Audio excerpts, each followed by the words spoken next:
de ce webinaire, pourquoi, première chose, pourquoi déduire ces frais? Vous allez voir que les enjeux financiers sont quand même assez conséquents. Que dit la loi en termes de dépenses? Que dit la loi? Jusqu'où vous pouvez aller? Quels sont les risques? Les dépenses, on va commencer par les dépenses qui sont vraiment interdites. Il y a beaucoup d'entrepreneurs qui ne savent pas quelles sont les dépenses qui sont purement et simplement interdites. Je vous les présenterai rapidement. Les dépenses fiscalement interdites, il y a des dépenses qui sont autorisées, vous pouvez les passer en comptabilité, mais fiscalement, vous n'avez pas le droit de les passer en diminution de votre résultat. Je vous expliquerai tout. Les dépenses mixtes, à la fois personnelles et professionnelles. Les dépenses borderline, vous allez voir, c'est là que il y a des choses intéressantes. Je vous expliquerai jusqu'où vous pouvez aller. Les dépenses contrôlées et enfin les investissements et les dépenses autorisées. Là aussi, vous découvrirez, je pense, certaines choses puisque je m'aperçois régulièrement, moi, avec les entrepreneurs que j'accompagne au quotidien, eh bien que certains ne savent pas qu'ils peuvent passer certaines dépenses dans leur comptabilité.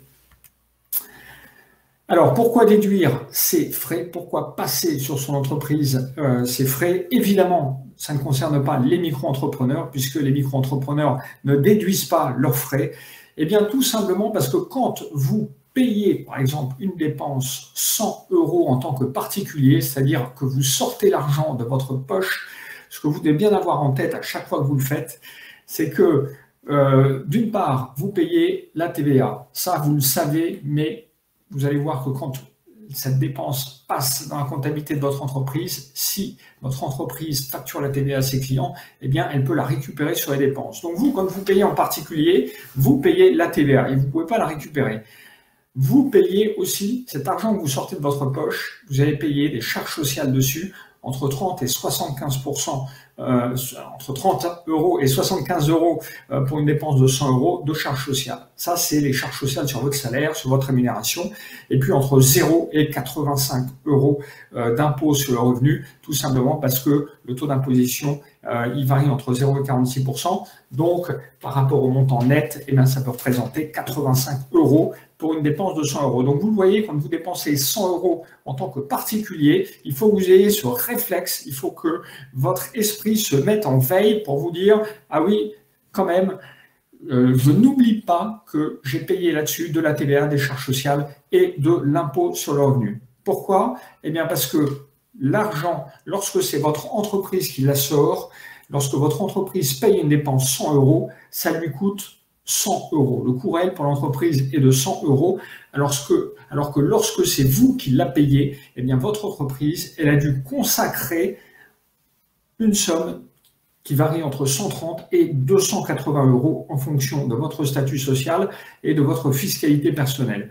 Vous le voyez donc, le fait de passer une dépense directement en frais de l'entreprise, ça peut représenter quand même une économie significative. Quelque part, ça coûte 2 fois moins cher, ça vous coûte jusqu'à plus de 2 fois moins cher, presque 3 fois si vous êtes à un taux marginal d'imposition de 46%. Donc oui, il faut essayer de passer évidemment le maximum de dépenses dans les frais de votre entreprise, les déduire fiscalement, mais il ne faut pas faire n'importe quoi, il faut faire ça dans les règles fiscales, dans les limites du raisonnable, et je vais vous expliquer tout ça. Alors, dépenses professionnelles, que dit la loi? Rapidement, ce que vous devez savoir, c'est que fiscalement, pour qu'une dépense soit passée en comptabilité, qu'elle soit passée ce qu'on appelle en charge, comptabilisée en charge, la première chose, c'est qu'il faut qu'elle soit vraiment engagée dans l'intérêt de l'activité. D'accord? La deuxième chose, c'est qu'elle doit relever d'une gestion normale. Et la troisième, c'est qu'elle doit être appuyée par un justificatif.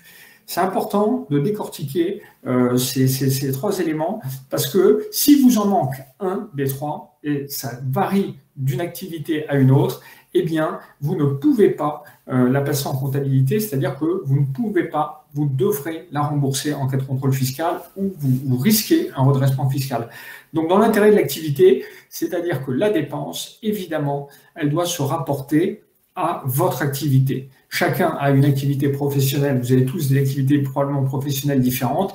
Il est évident que vous n'avez pas tous le droit de passer les mêmes dépenses. Donc, une dépense, si vous achetez, par exemple, un écran de télévision, ou que vous faites une dépense pour un voyage, vous partez à l'autre bout du monde, en ce moment ça ne va pas trop être le cas, mais en tous les cas, si vous avez une dépense, vous faites une dépense de voyage importante, eh bien il faut que ce soit rattaché directement à votre activité. Si votre métier, ça consiste à avoir une activité très localisée, géographiquement en France, il est évident que vous ne pouvez pas faire de voyage. Si par contre votre activité, c'est une activité de représentation commerciale internationale, il est évident que vous pouvez faire des voyages. Cette référence à la nature de votre activité, elle est centrale, elle est essentielle, parce qu'en cas de contrôle fiscal, c'est évidemment là-dessus que va revenir le fisc.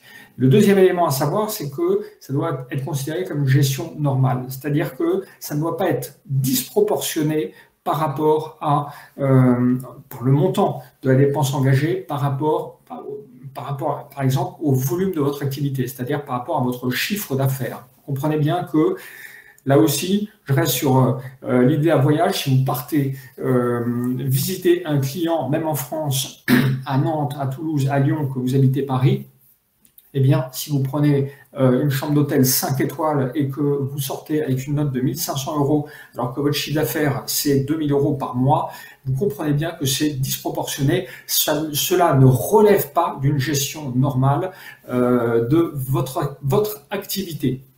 La troisième chose, c'est une pièce justificative. Ça, c'est simple. Chaque fois que vous faites une dépense, il faut que vous ayez une facture. D'accord?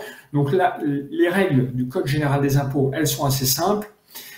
Quels sont les risques si vous ne les respectez pas? Le risque, c'est le redressement fiscal. Alors, le redressement fiscal, ça veut dire quoi? Ça veut dire que soit votre entreprise va payer de l'impôt sur les sociétés ou va rembourser la TVA qu'elle a déduite sur la dépense en question, soit c'est au niveau de votre fiscalité personnelle, eh bien le fisc va considérer que cette dépense que vous avez passée en comptabilité, si ce n'était pas une dépense professionnelle, eh bien ça veut dire que quelque part c'est un salaire, donc vous allez vous retrouver avec une cascade d'impôts, tous ceux qu'on a évoqués tout à l'heure, la TVA, l'impôt sur les sociétés si votre entreprise est à l'impôt sur les sociétés, et puis avec une cascade possible à titre personnel sur les cotisations URSSAF et l'impôt sur le revenu. Donc, ça peut faire mal, très mal. Ça peut représenter 80%, jusqu'à 80% du prix de la dépense. C'est-à-dire que si vous avez passé une dépense que le fisc considère comme personnelle dans les charges de votre entreprise,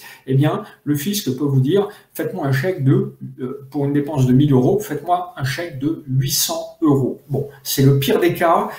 Dans la plupart des cas, ça ne va pas jusque-là, mais malgré tout, surtout si vous avez des pénalités, ce qu'on appelle de mauvaise foi, c'est-à-dire que le fisc considère que vous avez fait la chose de façon délibérée, en trichant, et que il ne s'agit pas simplement d'une mauvaise appréciation de votre part, mais que vous avez volontairement essayé de frauder le fisc, ça vous coûtera les pénalités maximum jusqu'à 80%. Donc vous voyez, ça fait très mal, c'est ce qu'on appelle confiscatoire. C'est par exemple, on ne va pas trop rentrer dans les détails parce que sinon, si vous me branchez là-dessus, je vais y passer l'après-midi à vous raconter les histoires de mes clients. Bon, l'autre chose à savoir, c'est que la probabilité de contrôle fiscal d'une entreprise, c'est une fois tous les 20 ans. Alors ça, peu de gens le savent. C'est-à-dire qu'une entreprise, si vous ne faites pas de bêtises, statistiquement, vous allez être contrôlé une fois tous les 20 ans. Donc le risque fiscal de se faire redresser avec le système de la prescription de 3 ans, c'est-à-dire que lorsque le fisc vient, eh bien, il ne peut revenir que 3 ans en arrière. Vous comprenez bien que le risque de redressement fiscal, il est finalement pas très élevé. Bon, je ne devrais pas vous le dire très fort, mais c'est la réalité. Ce sont des statistiques. À partir de là, je ne vous conseille rien de particulier dans ce sens, mais je vous dis simplement, la probabilité de vous faire contrôler, ça dépend aussi des activités, hein. C'est une fois tous les 20 ans. Par contre, si vous vous faites choper sur vraiment de la triche fiscale, ça vous coûtera cher au moment où vous devrez payer. Donc, soyez prudents, évitez les redressements fiscaux. Le deuxième risque, c'est l'abus de biens social. Si vraiment vous tirez trop sur la corde, eh bien, vous risquez en cas de contentieux avec des partenaires, avec votre associé, même avec le fisc, eh bien, vous risquez de tomber dans ce qu'on appelle l'abus de bien social, c'est-à-dire que vous avez abusé du bien social de l'entreprise, vous avez pris dans la poche de l'entreprise pour mettre dans votre poche à vous, alors que c'était pas, les dépenses engagées n'étaient pas faites dans l'intérêt de l'entreprise. Donc l'abus de bien social, ça peut vous coûter cher en termes d'indemnités à reverser à la société, notamment si vous avez des associés, et ça peut vous coûter cher aussi au niveau du fisc, puisque, on l'a vu, c'est financièrement très pénalisé. Et la troisième chose, ça peut surtout vous coûter une interdiction de gérer au tribunal de commerce, c'est-à-dire de vous empêcher de gérer pendant 1 à 5 ans en général d'autres entreprises. Donc, attention, il y a des limites à ne pas dépasser et on va voir lesquelles. Alors, les dépenses vraiment interdites, ça, j'allais dire, il faudrait l'apprendre à tous les dirigeants d'entreprise. Le fisc devrait vous envoyer un courrier en vous disant, faites attention, il y a des choses que vous ne pouvez pas faire, parce que ça, vous ne pouvez pas le deviner. Vous allez me dire, nul n'est censé ignorer la loi, c'est vrai, mais vous allez voir que les dépenses interdites, c'est assez surprenant. La première d'entre elles, donc elles sont définies par le code 39.4 du Code général des impôts, c'est ce qu'on appelle des dépenses qui sont considérées comme luxueuses. Donc le fisc considère que certaines dépenses, c'est pas possible, ça peut pas être professionnel. Et vous allez voir, je vais vous raconter une histoire après qui est assez étonnante. La location ou l'achat de villas, vous allez me dire, j'achète pas des villas ou je loue pas des villas toutes les semaines. C'est vrai, mais bon, les villas, donc tout ce qui concerne les villas d'agrément, location de villa, professionnellement, c'est interdit. Les dépenses de chasse et de pêche. Vous voulez inviter des clients chasser et pêcher. Alors chasser, c'est à l'époque, il y a quelques années, dans les années 80, ça se faisait beaucoup. On invitait certains dirigeants à la chasse, ou des avocats, ou des partenaires à chasser quand on savait chasser. À l'époque, j'étais enfant, donc je n'étais pas concerné par ça. Et je ne sais toujours pas chasser et je suis nul à la pêche. Donc je fais partie de ces gens-là. Peut-être que comme moi, vous aussi, vous n'êtes ni chasseur ni pêcheur, mais sachez-le, si jamais l'idée vous passait par la tête, vous n'avez pas le droit de passer ces dépenses dans la comptabilité de votre entreprise. De la même façon, vous n'avez pas le droit de louer des yachts ou des bateaux de plaisance. D'accord? Si vous avez le droit de le faire, mais en tous les cas, vous n'avez pas le droit de passer ça dans les dépenses de l'entreprise. C'est-à-dire que même si c'est fait à titre professionnel, même si vous faites une fête pendant l'été sur un bateau pour rassembler le top 10 de vos clients, eh bien, vous n'aurez pas le droit de passer ces dépenses en comptabilité.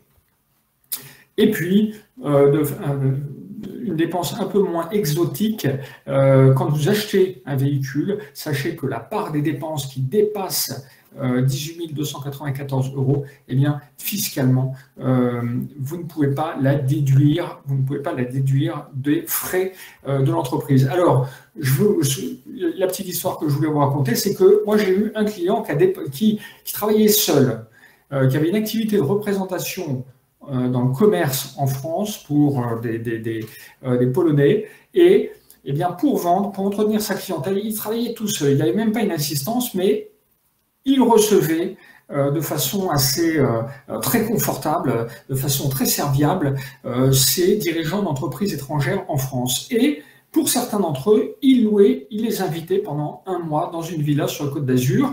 Pour d'autres, il achetait ou il louait des bateaux pour leur permettre de sortir durant l'été. Il avait acheté une planche à voile, etc., etc. Bon, eh bien, c'était véritablement fait pour des raisons professionnelles et c'était malgré tout des dépenses considérées comme luxueuses, donc on les avait sorties de la comptabilité, et le jour où il a été contrôlé fiscalement, parce qu'il s'est pris un gros contrôle fiscal, le fait qu'on ait écarté ces dépenses un peu exotiques de façon vraiment très transparente dans la comptabilité, eh bien, ça a permis de quelque part se mettre le fisc dans la poche, et le fisc a été très tolérant par rapport à toutes les dépenses. Il y en avait énormément, puisque vraiment il recevait ses clients, il offrait à ses clients tout un tas de services et de biens qui représentaient quand même des sommes assez colossales en fin d'année. Et on aurait évidemment pu se poser la question de savoir si ces dépenses étaient vraiment professionnelles et non pas personnelles. D'accord? Donc sachez-le, voilà, vous avez lu la liste, elle est facile à retenir. Et puis, les dépenses qui n'entrent évidemment pas dans l'intérêt de l'activité. Les dépenses fiscalement interdites, Une partie des frais de véhicule, on l'a vu tout à l'heure, les excédents d'amortissement, la taxe sur les véhicules de société. Sachez que la plupart des impôts et pénalités sont fiscalement non déductibles. Et après, il y a des dépenses qui sont en fait des investissements, par exemple les fonds de commerce et les terrains de construction, qui ne sont pas amortissables, donc qui ne sont pas déductibles. Ça ne veut pas dire que vous ne pouvez pas les faire, vous pouvez les faire, mais vous ne pouvez pas les déduire de votre bénéfice imposable. Alors, les dépenses borderline. Alors là, on va rentrer dans le vif du sujet. Là, on a beaucoup et souvent des questions là-dessus. Frais de coiffure, frais de dentiste, costumes, chaussures, billets de spectacle, etc., etc. Alors, là-dessus, il n'y a pas de règles strictes. Il n'y a pas d'interdiction à proprement parler. Il faut revenir, pour analyser chacune de ces dépenses, à ce que je vous disais tout à l'heure. Est-ce que c'est fait dans l'intérêt de l'entreprise? Alors, évidemment, pourquoi est-ce que on a titré ce slide borderline? Eh bien parce que il est évident que dans vos dépenses du quotidien, dans vos dépenses courantes, il y a des dépenses qui sont faites, qui servent votre activité professionnelle. Donc on va prendre le cas par exemple des frais de coiffure. Vous voyez que moi, ça risque pas de m'arriver, mais il y a beaucoup d'entrepreneuses, notamment, qui ont des dépenses de coiffure importantes et qui disent, moi, j'ai besoin de me soigner, de travailler mon look, soit parce que je fais des formations en ligne, soit parce que je suis coach ou je fais du consulting, je fais des présentations devant les clients et le week-end, je suis beaucoup plus décontracté, j'ai pas besoin de me coiffer comme je me coiffe pour mon activité professionnelle. Donc, les frais de coiffure, le fisc est assez strict là-dessus, c'est que pour pouvoir passer ce type de dépenses, il faut vraiment avoir une activité de type présentatrice, d'animation télévisée ou visuelle ou en tout ce qui est vidéo ou animation de meeting. Enfin, il faut avoir un rôle d'animateur, un rôle de personne publique. Il faut véritablement que l'aspect physique soit quelque chose d'important dans l'activité. Bon, c'est le cas des frais de dentiste. Alors évidemment, je vais prendre un exemple très simple. Frais de dentiste, présentateur télévisé de journal télévisé. Eh bien oui, tous, ils ont passé dans leurs frais leurs frais de dentiste, dans les frais de leur comptabilité lorsqu'ils ils ont un statut d'indépendant. De la même façon, frais de dentiste dans le domaine du spectacle, des artistes, très souvent, eh bien, les gens se font refaire les dents tout simplement parce qu'il y a besoin d'avoir une image. Ça fait partie de leur personnage, ça peut contribuer au succès de leur entreprise. Voilà. Si vous êtes expert comptable, les frais de dentiste, non, ça ne passera pas. Bon, par contre, costumes. Là, les costumes, ça fait partie des sujets en boucle. Il y a beaucoup d'articles dans les blogs là-dessus. C'est vrai qu'un costume, eh bien, un costume, lorsque vous êtes entrepreneur, les costumes, vous ne les portez pas le week-end chez vous. Donc, qu'est-ce qui se passe? Eh bien, le costume, c'est par définition une dépense qui est à 99% professionnelle, peut-être personnelle parce que vous l'utiliserez peut-être un jour ou l'autre pour une cérémonie, un anniversaire ou je ne sais quoi. Mais c'est avant tout des dépenses qui sont professionnelles. Donc le costume, par définition, ça devrait fiscalement être passé dans les dépenses professionnelles. Sauf que nous, experts comptables et fiscalistes le savent aussi, en cas de contrôle fiscal, le fisc n'est pas clair là-dessus. C'est-à-dire qu'il considère que, oui, alors certains disent un costume par an, ça peut passer. Voilà.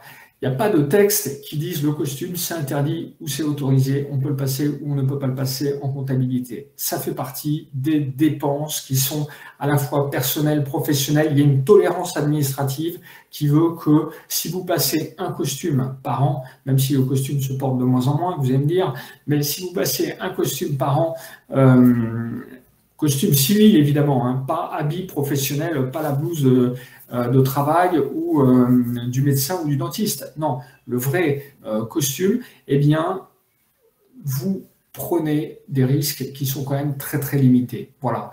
Donc les chaussures c'est un peu plus alambiqué parce que évidemment des chaussures on en utilise tous les jours et puis c'est assez difficile d'expliquer même à un contrôleur que le week-end on met des chaussures de telle couleur et la semaine d'autres chaussures. Voilà. Les billets de spectacle, vous pouvez les passer à partir du moment où vous avez la preuve, vous êtes en capacité de prouver que les gens qui ont participé au spectacle, par exemple un concert à l'opéra ou je ne sais quoi, eh bien c'était des clients ou c'était des partenaires. Donc vous devez, pour ce type de dépenses, être en capacité de montrer le lien avec votre activité, d'accord? Donc de présenter, de donner l'identité de la personne qui a bénéficié, qui était présent le jour de ce spectacle. Et les courses alimentaires, tout ce qui est traiteur. Alors vous allez me dire, tiens, les courses alimentaires, en quoi je peux les passer à titre professionnel? Eh bien, si dans le cadre de votre activité, vous invitez chez vous des partenaires, si vous invitez un apporteur d'affaires, si vous invitez votre banquier, là aussi, c'est plus trop des usages, mais enfin, si vous invitez des gens qui vont contribuer au développement de votre entreprise, ce dîner professionnel que vous organisez chez vous, eh bien, il n'y a pas moins de raison de pouvoir le passer en comptabilité que si vous l'aviez organisé au restaurant du coin et que vous passiez la note de restaurant dans vos frais professionnels. Donc, les dîners que vous organisez chez vous, oui, vous pouvez les passer quelque part en comptabilité, là aussi, avec la liste des personnes qui vont participer et leur identité et le lien par rapport à votre activité professionnelle. Donc, il ne faut pas abuser de ça. Il ne s'agit pas d'expliquer que toutes les semaines, on fait des dîners chez soi auxquels on invite des partenaires ou des clients, des fournisseurs, etc. Mais c'est une question de documentation, d'argumentation. Donc, pour toutes ces dépenses, l'élément clé, le premier, c'est d'identifier le lien avec votre activité professionnelle et le deuxième, c'est votre capacité, vous, à produire l'argumentaire pertinent, si vous voulez, les argumentations, les éléments de langage pour expliquer en quoi cette dépense est bien directement liée à votre activité. Donc, vous le comprenez, ces dépenses, on les dit borderline parce qu'il n'y a pas vraiment de limite, tout dépend de votre activité et j'allais dire de votre créativité quelque part. Les dépenses mixtes. Alors, les dépenses mixtes, c'est beaucoup plus simple. Hein. C'est pas tout à fait la même chose que ces dépenses un peu borderline. Les dépenses mixtes, ce sont des dépenses qui, de fait, vous servent à titre personnel et professionnel. Votre téléphone portable, la box, votre abonnement à une box Internet, l'ordinateur ou le matériel informatique, les frais de votre véhicule, l'abonnement à des clubs, alors clubs professionnels, et les voyages à caractère professionnel et personnel. Il se peut que vous partiez en vacances et que, comme moi, vous travaillez à la fois à Paris, mais également pendant les vacances. Donc, il se peut que vous ayez des déplacements qui soient mixtes. D'accord? Donc, les dépenses mixtes, ce sont des dépenses qui servent à la fois votre vie personnelle et également votre vie professionnelle. Donc, les dépenses mixtes, c'est très simple. Vous allez appliquer dessus un coefficient d'affectation professionnelle entre 0 et 100%. Donc, je vous donne quelques exemples. Pour une activité de coach, formateur, consultant, les frais de téléphone, évidemment, vous pouvez passer jusqu'à 90% de vos abonnements. Si vous avez un téléphone portable personnel et un professionnel, évidemment, ce sera 100% d'un côté et 0% de l'autre. D'accord ? Le risque fiscal en cas de redressement, aujourd'hui, sur ce type de dépenses, ce sont des abonnements à 20, 30, 50 euros, 3 fois rien. Très franchement, ça fait, j'allais dire, des dizaines d'années, ça fait très longtemps que je n'ai pas vu des redressements fiscaux sur des histoires de frais de téléphone. Sur les vêtements professionnels, je vous disais tout à l'heure, passez, soyez raisonnable. Allez, un costume par an maximum ou un tailleur pour mesdames. Ou sinon, passer 50% de vos costumes professionnels. Moi, c'est ce que je fais, c'est que je dépense dans des vêtements pour m'habiller, pour mon activité professionnelle. Et bien, ce que je fais, c'est que j'ai un budget annuel et je passe systématiquement 50% de ces dépenses. C'est une façon pour moi, en cas de contrôle fiscal, de pouvoir dire, regardez, oui, ce sont des vêtements que je peux utiliser aussi à titre personnel. C'est la raison pour laquelle j'ai pas tout passé, j'ai passé 50%. Voilà. Et le risque de redressement fiscal, moi, je l'estime à 50%. Donc, j'assume ce risque-là, j'assume ce risque. Je sais que mon choix de passer 50%, eh bien, il peut être contesté fiscalement et si je suis redressé, eh bien, je paierai, j'en ferai pas un drame, je paierai puisque j'ai fait cette affectation comptable en connaissance de cause.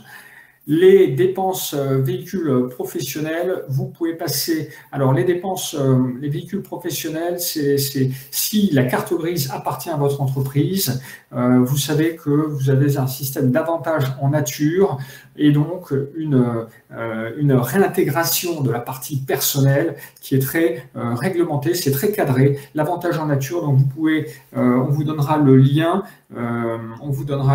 Maxime va le mettre dans le chat sur l'article sur le site du ministère qui explique comment calculer l'avantage en nature en fonction de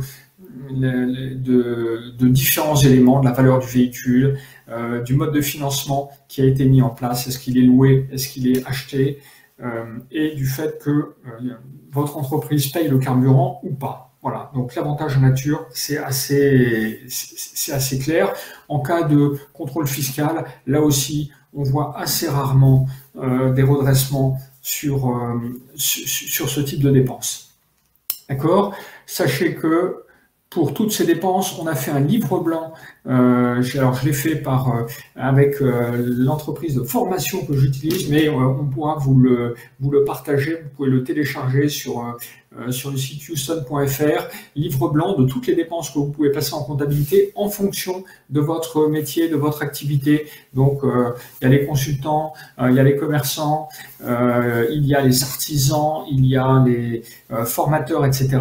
Et on vous a vraiment fait la liste des dépenses en vous mettant la part que vous pouvez passer à titre professionnel et puis le risque fiscal que l'on associe au vu de l'expérience qu'on a des contrôles fiscaux. Voilà. C'était dépenses mixtes, on n'a pas encore abordé. Alors, les dépenses contrôlées. Les dépenses contrôlées, ça aussi, ça fait partie de la culture. Vous devriez savoir ça.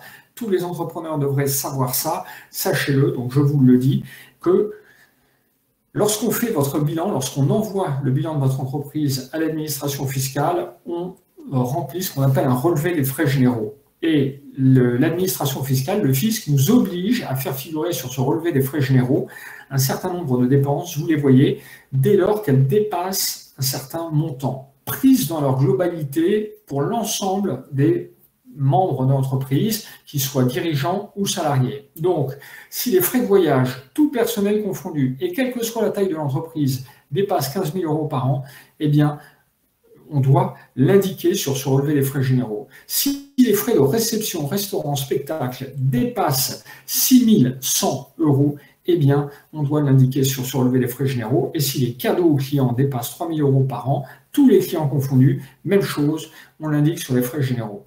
Donc, vous le comprenez, ce relevé des frais généraux, son objectif, c'est de servir un peu d'alerte pour le fisc, c'est-à-dire que dès qu'il y a des sommes qui apparaissent sur le relevé des frais généraux, ça veut dire que cette entreprise, elle a des frais qui méritent peut-être d'être regardés de plus près. Donc les montants sont assez élevés, mais sachez-le, notamment si vous êtes plusieurs associés, parfois dans les petites entreprises à 3-4, quand il y a 3, 4, 5 fondateurs, eh bien les frais de restaurant et de réception sont assez vite atteints. 6 100 €, ça va quand même assez vite. Voilà, donc sachez que ces dépenses sont contrôlées, c'est-à-dire c'est pas que le fisc débarque chez vous, c'est simplement qu'il y a une alerte qui va sensibiliser, qui va informer la personne qui s'occupe de votre dossier auprès de l'administration fiscale que vous avez dépassé les seuils. Donc, à partir du moment où vous dépassez les seuils, le risque, la probabilité de contrôle fiscal va monter un petit peu. Vous allez faire partie de ces entreprises qui vont être un peu sous surveillance. Les dépenses et investissements autorisés. Alors, ce qui est important, vous allez me dire quel est l'intérêt. Parce que souvent, je vois des entreprises, on me pose la question, mais ça, est-ce que j'ai le droit, est-ce que j'ai pas le droit? Donc, il faut parler, on a parlé des dépenses qui étaient interdites, on va parler maintenant des dépenses qui sont autorisées. Donc, il y a les dépenses, ça veut dire je passe en charge, mais il y a aussi les investissements et il y a aussi les placements. D'accord? Donc, si vous avez de la trésorerie dans votre entreprise, il y a certaines choses que vous pouvez faire et d'autres pas. Alors, je vais quand même vous donner, on va détailler un peu parce qu'il y a des choses qui doivent un peu vous surprendre dans la liste qui est là. Donc, les investissements dans l'art, vous pouvez acheter des tableaux, des sculptures, du mobilier, des photos, des livres d'art, tous ces éléments à partir du moment où vous le faites dans une perspective d'investissement, c'est-à-dire que vous anticipez une valorisation de ces investissements. Vous achetez un tableau, vous dites sa cote va augmenter. Alors, si, pour les tableaux, c'est très particulier, c'est que si l'artiste est vivant, que le tableau est accessible au public, c'est-à-dire que les gens peuvent venir le voir, par exemple, si vous avez un local commercial, artiste vivant et accessible au public, vous pouvez le déduire fiscalement de votre bénéfice imposable dans une limite qui dépend de votre chiffre d'affaires, d'accord? Donc, c'est pas très élevé, mais vous pouvez ce qu'on appelle les amortir. Si maintenant, vous pouvez tout à fait aussi décider d'investir et de ne pas amortir, c'est-à-dire de le faire vraiment dans une perspective de valorisation, investissement, placement à long terme. J'investis l'argent de mon entreprise dans tel ou tel type d'investissement parce que je sais que demain, du moins j'espère demain, après-demain, le revendre à un prix supérieur. Les investissements dans les actions, bien évidemment, placement financier ou investissement. Alors placement financier, c'est-à-dire vous avez le droit de prendre l'argent de votre entreprise et de le placer sur les marchés, c'est-à-dire de demander à votre banque de vous ouvrir un compte titre et puis d'acheter des actions parce que vous anticipez une valorisation de ces actions. D'accord? C'est autorisé dans les limites, évidemment, du raisonnable. Il ne s'agit pas de changer l'activité de l'entreprise en faisant de votre entreprise, par exemple, de négoce ou de formation et de coaching, une entreprise de transaction et de transactions à haute fréquence sur les marchés financiers. Il faut que votre activité de placement, elle soit entre guillemets un peu en bon père de famille, ou qu'en tous les cas, si vous décidez d'allouer une partie du patrimoine de votre entreprise à des activités à risque, il faut que ce soit une partie qui soit marginale, qui d'aucune façon ne puisse mettre en danger l'activité principale de votre entreprise. C'est pour ça que les crypto-monnaies, c'est le Bitcoin et compagnie, il est évident que c'est des placements à haut risque. Vous pouvez faire ça dans une stratégie de gestion de la trésorerie de votre entreprise, mais il faut que ce soit, faut pas que ça dépasse les 5% du patrimoine financier de votre entreprise. Je dis 5%, il n'y a pas de règle, mais simplement, il faut pas que ça devienne une classe de placement, en tous les cas que ça devienne une allocation qui mette en risque votre activité, l'activité de votre entreprise. Donc, oui, vous pouvez le faire dans les limites du raisonnable. L'or et les actions, on l'a dit, évidemment, vous pouvez le faire dans une stratégie de placement si vous anticipez une hausse de ces supports, de ces sous-jacents dans le cadre de vos investissements. D'accord? Donc ça, ce ne sont pas à proprement parler des dépenses fiscalement déductibles, sauf si vous faites des pertes, elles seront fiscalement déduites de votre bénéfice imposable. Si vous faites des pertes, des petites pertes, là aussi, proportionnées à votre activité, d'accord? Donc, tant qu'on reste dans le raisonnable, eh bien oui, on peut investir l'argent de son entreprise dans ce type de support. Les dépenses autorisées, donc évidemment les repas au restaurant, le vin lorsque ce sont des cadeaux aux clients. Donc les cadeaux clients, les invitations, c'est repas-restaurant, c'est le vin, ce sont des livres, ça peut être des livres, des fleurs. Bon, il n'y a pas trop de limite à ça. Il faut là aussi que ça reste raisonnable. Alors, s'il s'agit de produits, d'éléments que vous distribuez, par exemple, à tous vos clients, il y a une limitation. C'est limité à 75 €, je crois, par an pour les clients. Le montant de l'achat du cadeau que vous faites, il est limité fiscalement pour ce qui concerne la récupération de la TVA. Il n'est pas limité en montant, c'est-à-dire que vous pouvez très bien, si vous avez une activité de conseil et que vous avez assez peu de clients, eh bien, offrir à vos apporteurs stratégiques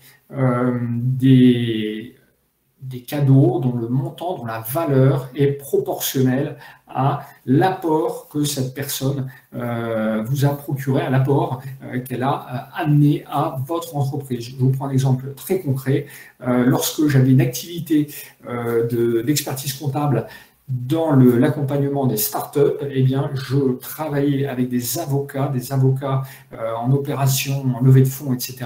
Et il faut reconnaître que mes apporteurs d'affaires, c'était mon réseau d'avocats, et ce réseau, il fallait que je l'anime. Donc, lorsque Noël arrivait, eh bien, j'investissais massivement dans l'entretien de ce carnet d'adresses, de ce réseau d'apport d'affaires, et je faisais des cadeaux qui dépassaient parfois plusieurs milliers d'euros à des personnes qui m'apportaient des clients qui représentaient plusieurs dizaines de milliers d'euros de chiffre d'affaires par an. C'était tout à fait proportionné. Et dans le cadre de contrôles fiscaux, eh bien, j'ai expliqué ce que je faisais. C'était absolument transparent.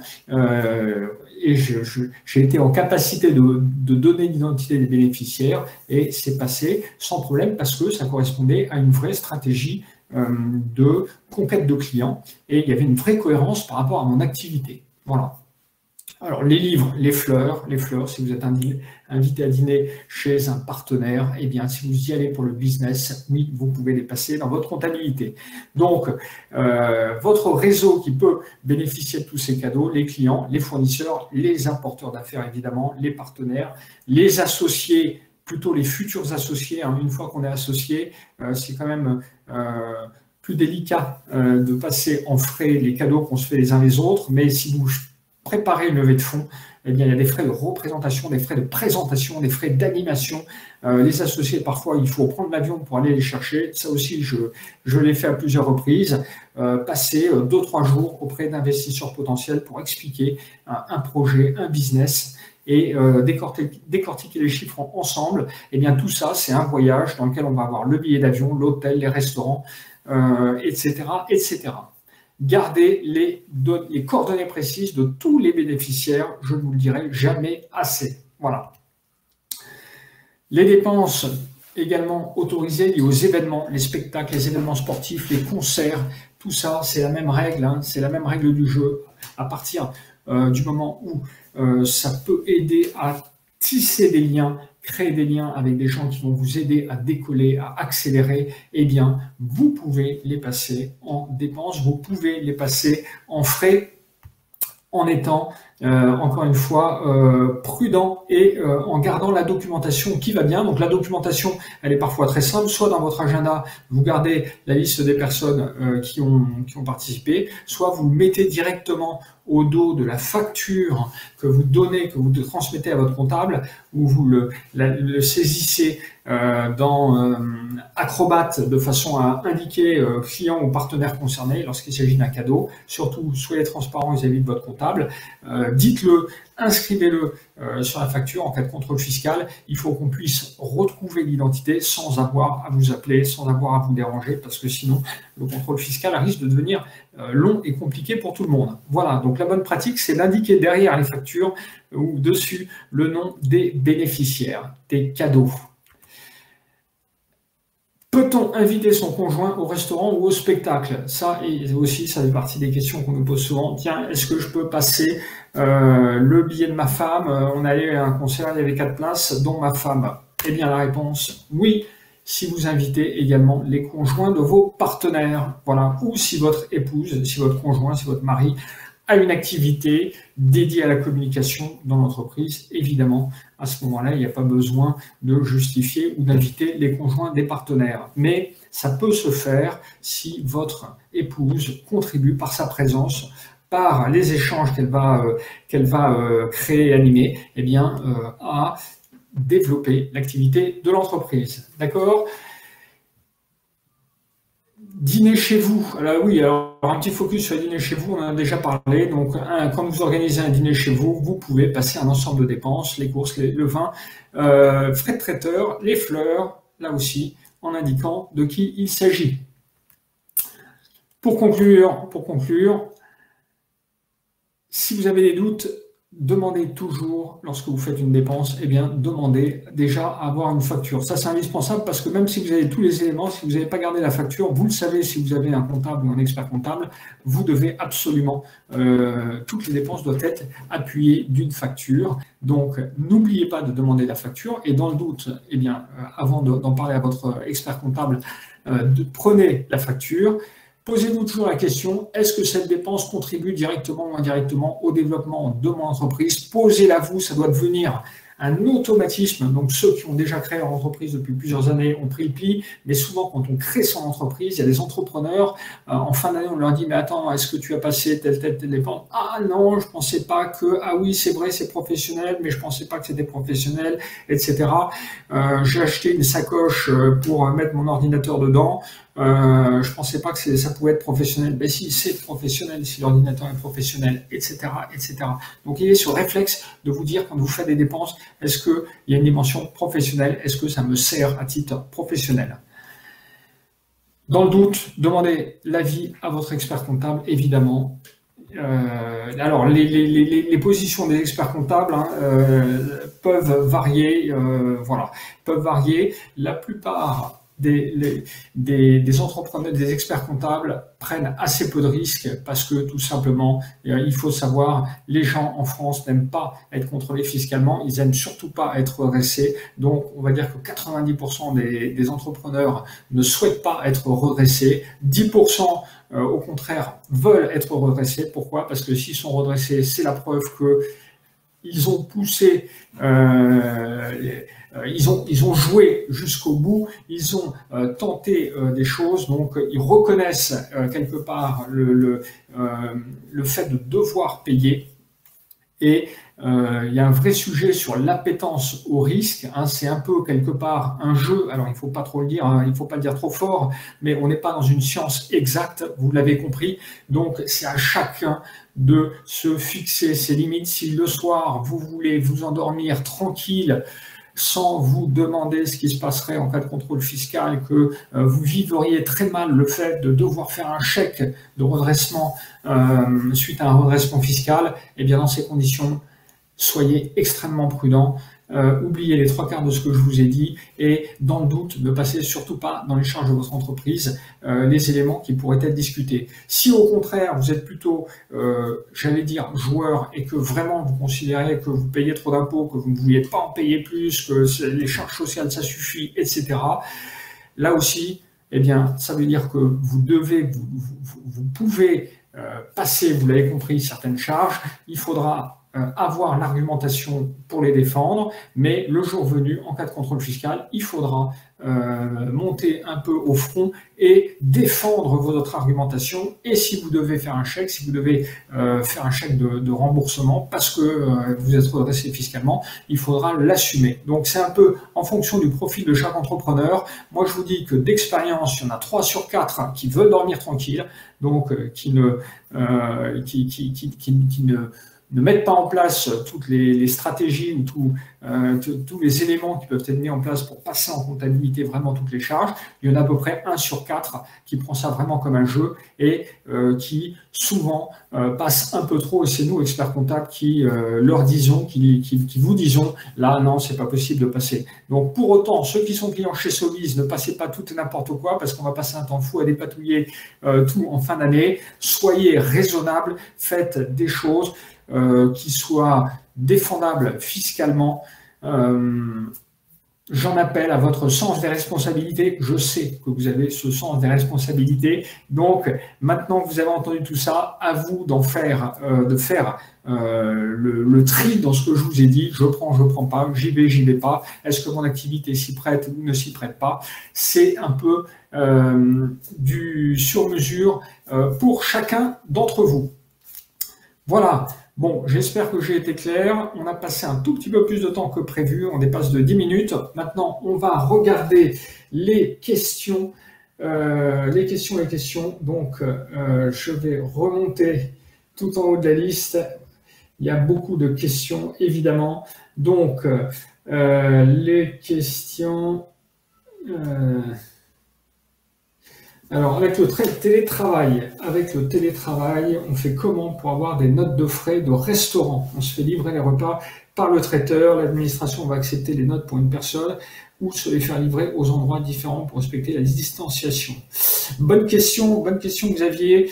La règle pour les frais de restaurant, les frais de repas, si vous déjeunez seul chez vous, il est évident que vous ne pouvez pas passer en charge déductible les Deliveroo et je ne sais quel autre prestataire qui viendrait vous livrer un repas au domicile. Non, sauf si vous invitez un partenaire chez vous pour travailler, évidemment. Là, si vous l'invitez au lieu de l'inviter au restaurant parce que vous ne pouvez pas l'inviter au restaurant, eh bien, vous pouvez passer les dépenses. Il faut là aussi pouvoir expliquer de qui il s'agit. Après, les règles de distanciation, non, le fisc ne va pas venir vous chercher en essayant de comprendre si la surface de votre salon ou de votre salle à manger permettait de respecter les distances réglementaires. Voilà. Alors, ensuite, passer dans les frais pro. Une facture d'un sous-traitant peut être passée dans les frais professionnels. Oui, évidemment, sauf si vous êtes en micro-entreprise. En mission au Sénégal, puis-je passer mes paiements d'assurance médicale? Bonne question, très bonne question. Alors, si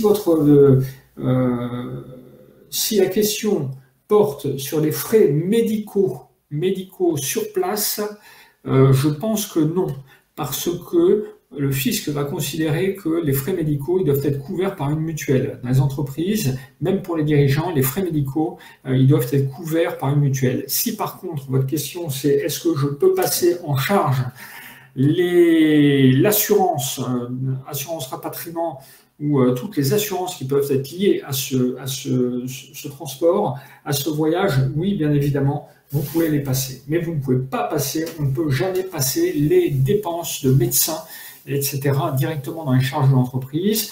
Pour ça, il y a des mutuelles, soit vous mettez en place les mutuelles, soit vous payez de votre poche. Ensuite, ça c'était Nathalie. Eric, concernant les repas personnels, jusqu'où peut-on aller? Alors les repas personnels, c'est très cadré. Il y a un plafond de dépenses. Vous pouvez passer. Alors les repas personnels, je ne sais pas si vous parlez des courses ou si vous parlez des dépenses, des frais de restaurant. Donc si vous faites des courses, il n'y a pas vraiment de limite. Si vous invitez des gens à déjeuner, eh bien ça vous coûte le prix du repas. Et si c'est à titre personnel, si vous allez au restaurant, notamment que vous êtes donc éloigné de votre domicile, donc que vous ne pouvez pas rentrer chez vous en moins de 20 minutes. C'est-à-dire que si il vous faut plus de 20 minutes pour rentrer chez vous, si votre lieu de travail est distant de chez vous de plus de 20 minutes, eh bien vous pouvez passer vos frais de restaurant sur place.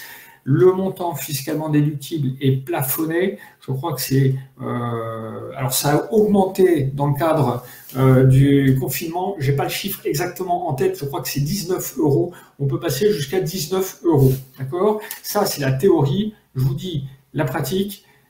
Là aussi, je n'ai jamais vu de redressement fiscaux sur le fait que les gens aient dépensé pour finir 25 € et oublier de réintégrer les 5 ou 6 € au-delà du plafond. Bon, il faut reconnaître que c'est très difficile à gérer. Vous rendez-vous compte, si votre expert comptable ou si vous-même vous êtes obligé de reprendre note de restaurant par note de restaurant et de calculer la part au-dessus des 19 euros, si c'est 19 euros, c'est quand même, il y a un coût de traitement qui est colossal. Alors si en plus le fisc derrière passe du temps à vérifier le dépassement, bon, on n'est pas, il y a très peu de redressement là-dessus. Je ne dis pas qu'il n'y en a pas, je dis qu'il y en a très peu. Voilà, les repas personnels. Xavier, Alexandre, j'habite à Orléans, je vais chaque semaine à Paris pour le travail, 2-3 jours. Puis-je passer les frais d'hôtel, Airbnb, dépenses mixtes ou professionnelles? Oui, oui, oui, bien évidemment. Vous êtes l'exemple même. À partir du moment, attention, à partir du moment où vous êtes... votre domicile est vraiment à Orléans, donc il faut que votre résidence fiscale soit à Orléans. Si vous êtes célibataire, il ne faut pas que vous dépassiez les 2-3 jours. Donc évidemment, il ne faut pas que vous passiez 5 jours à Paris et uniquement le week-end à Orléans. Et notamment, et si vous avez un conjoint ou si vous avez des enfants, il faut que le lieu de rattachement de votre famille, c'est-à-dire le lieu où travaille votre conjoint, et le lieu où sont scolarisés vos enfants, soit à Orléans, bien évidemment. Si tel est le cas, eh bien, vous pouvez passer toutes vos dépenses de résidence à titre professionnel. Oui, oui, oui, tout à fait. D'accord? Donc pour moi, ce n'est pas du mixte, parce que si vous allez à Paris pour 2-3 jours par semaine, que vous avez rendez-vous chez vos clients, que vous avez des rendez-vous avec des partenaires, eh bien, si vous êtes capable de justifier le fait que le déplacement était vraiment justifié pour rencontrer vos partenaires et vos clients, on n'est pas dans le mixte, on est vraiment dans du 100% professionnel. Linda, je dois acheter un camion dans le cadre de mon activité. Est-ce possible de déduire la TVA? Alors, ça dépend de votre activité, mais normalement, oui, la TVA sur les camions, elle est récupérable. Ce n'est pas le cas sur les véhicules de société.